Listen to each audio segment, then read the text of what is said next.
నోటి మాటతో స్వస్థత ఇచ్చే ప్రభువుకు చేర్చిన అందించిరి.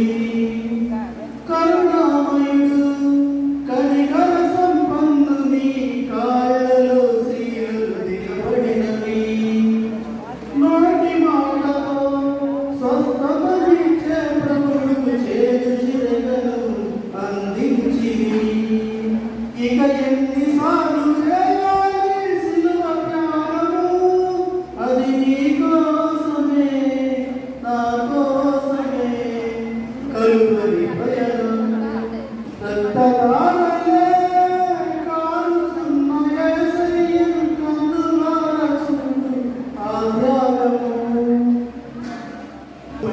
యేసుక్రీస్తు ప్రభువు వారు పలికిన మొదటి మాటగా లోకాసు వార్త 23వ అధ్యాయం 34వ వచనం. తండ్రి, మీరేమి చేస్తున్నారో మీరెరుగరు కనుక వీరిని క్షమించమని.